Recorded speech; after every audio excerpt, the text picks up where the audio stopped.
Every big name in show business came out for Kamala Harris, from Oprah to Clooney to Beyonce, and she lost every swing state. A survey of Ohio voters found Taylor Swift's endorsement actually had a negative impact, with 24% saying it made them less enthusiastic about her as a candidate. Celebrities aren't helping, and why would they? In a country where the big issue now is affordability, outside of, I don't know, Springsteen and a few others, celebrities don't strike people as relatable or in touch. And what their activism mostly activates is eye roll. Bill Maher's bashing his own political party, the Democratic Party, for engaging in celebrity politics. According to Maher, the new strategy to involve celebrities in a bid to win the 2028 elections isn't working. And he gave his reasons. Maher's rant was unapologetic, fiery, and straight to the point. And we've got all the clips, so hit the subscribe button if you haven't already, and let's begin. Stars, they're not just like us. They're just not. They fly private. They have 5 houses all over the world. They give their kids ridiculous names.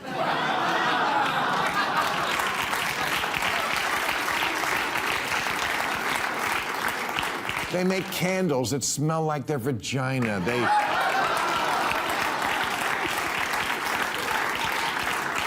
They wear crazy amounts of jewelry. They buy castles. They buy towns. They buy islands. They have Shark Tanks. Maher argues that the DNC's obsession with celebrity endorsements is fundamentally flawed because celebrities simply aren't living the same reality as ordinary Americans. These are people insulated by wealth, fame, and privilege, spending lavishly while the average voter worries about rent, groceries, and gas prices in Maher's view. That massive disconnect makes celebrities terrible messengers for a party that claims to champion working people. They don't stand and check out lines, stress over medical bills, or feel the sting of inflation the way normal folks do. So when they lecture voters about what's best for the country, it comes off as tone-deaf rather than inspiring. Maher suggests that instead of swaying voters' celebrity, politics often backfires, reinforcing the idea that Democrats are out of touch with everyday struggles. Rather than convincing skeptical Americans, these endorsements can feel like rich elites talking down to the public, weakening the party's message instead of strengthening it. They show up 3 hours late for their own concerts, and people still go. Please, it's okay. You're stars. We like you for who you are. Insulated divas whose talent allows you to pig out on the finer things in life, because we all need something to aspire to.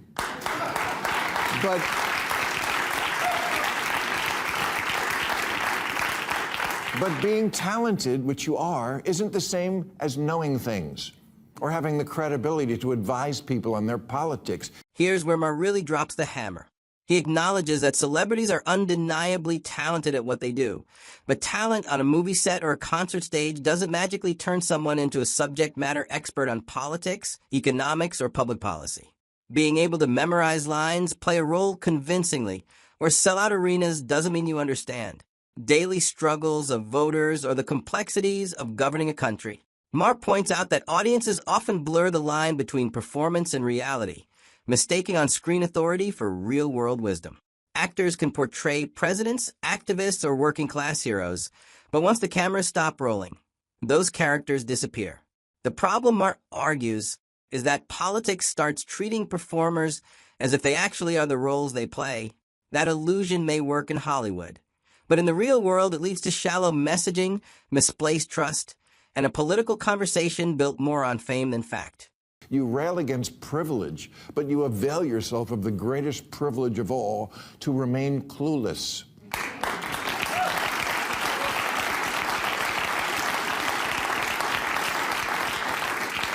Dave Chappelle lashed out at me last month because I called him out for saying there was more free speech in Saudi Arabia than here.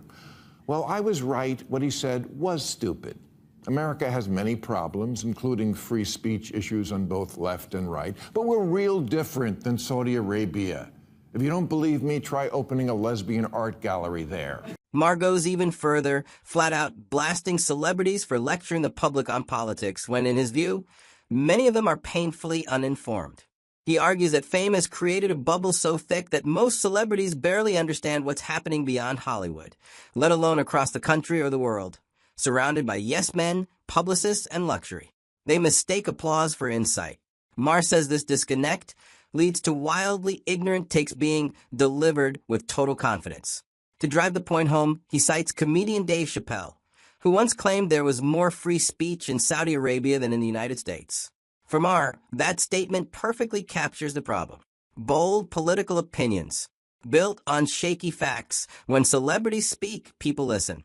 But Maher warns that listening doesn't mean learning. Instead of clarifying reality, celebrity commentary often distorts it, leaving audiences more misinformed than enlightened.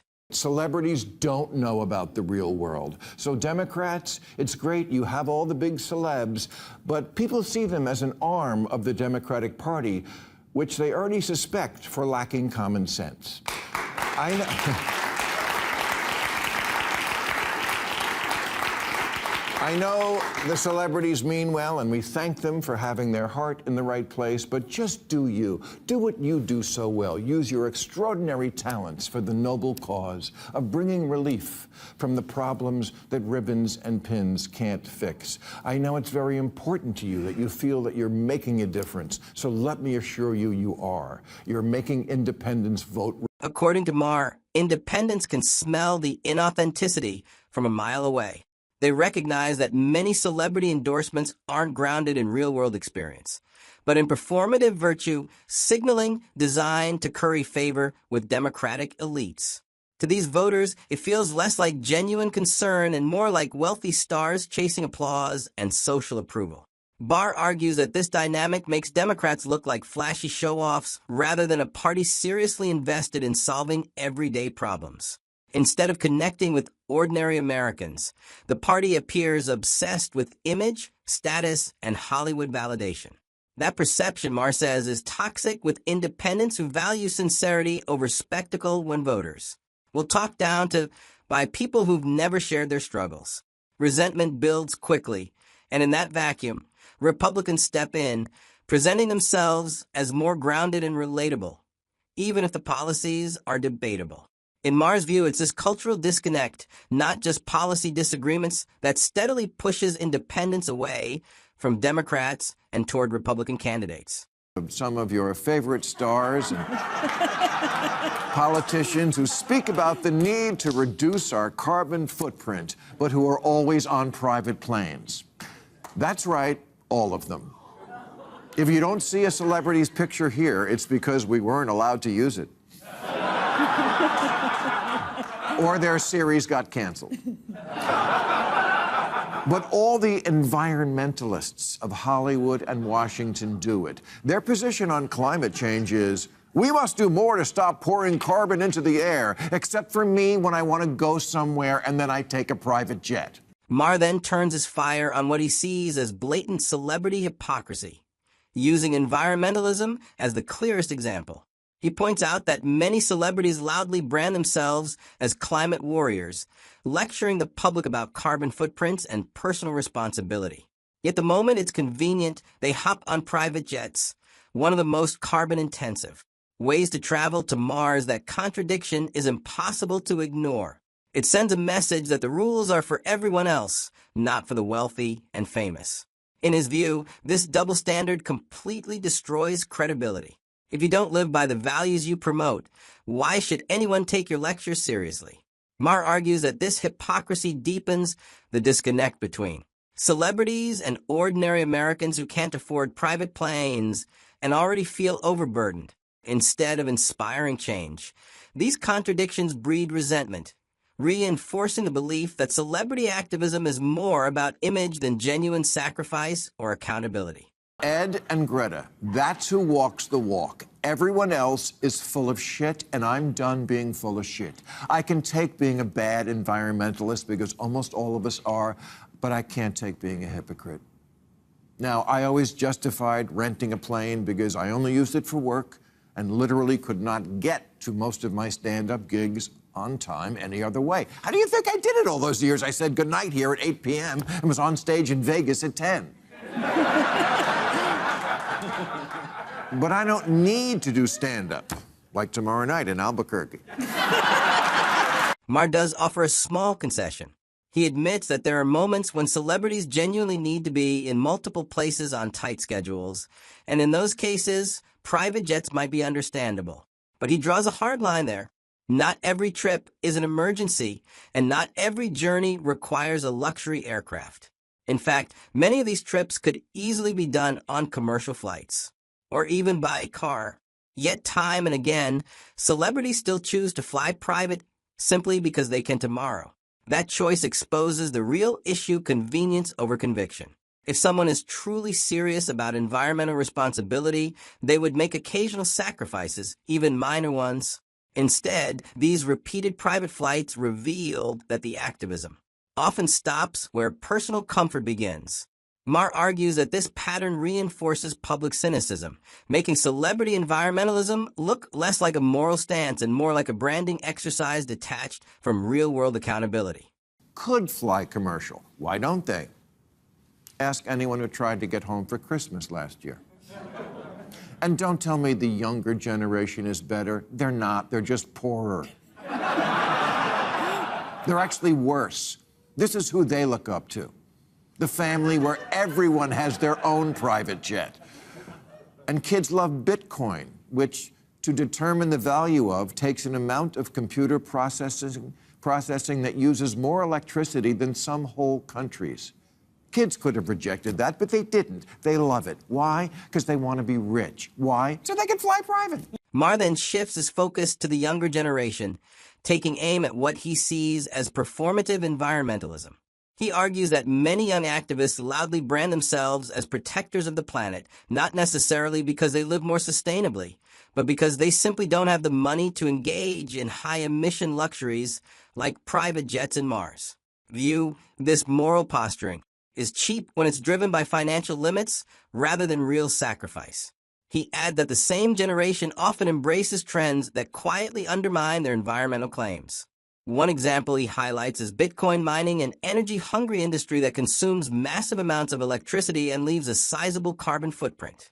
Maher's point isn't to single what young people, but to expose the inconsistency. You can't claim the moral high ground on climate issues while enthusiastically supporting practices that harm the environment. For Maher, it's another case of rhetoric outpacing reality, regardless of aid. No one can resist it. John Kerry is our climate czar, and he uses a private jet. It's like if the Secretary of Homeland Security smuggled drugs in his butt.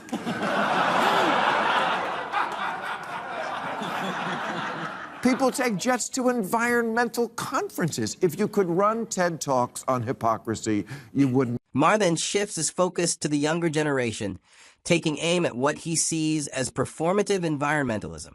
He argues that many young activists loudly brand themselves as protectors of the planet, not necessarily because they live more sustainably, but because they simply don't have the money to engage in high-emission luxuries like private jets and Mars. View this moral posturing is cheap when it's driven by financial limits rather than real sacrifice. He adds that the same generation often embraces trends that quietly undermine their environmental claims.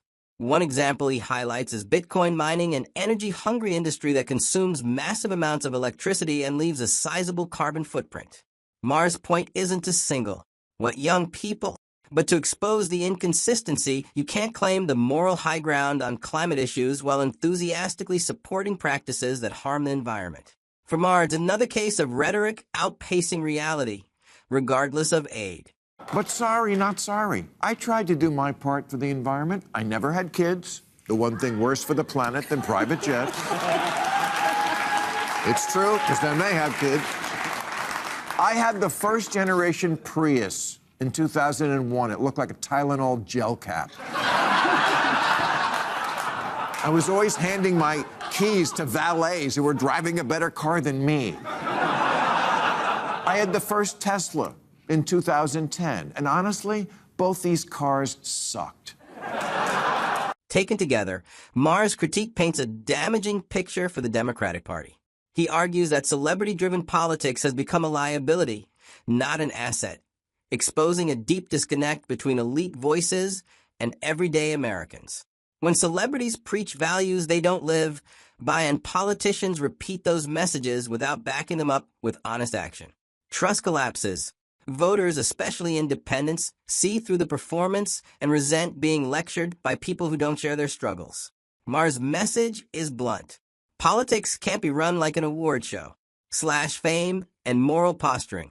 Don't put food on the table or lower gas prices. Authenticity does until Democrats move away from Hollywood.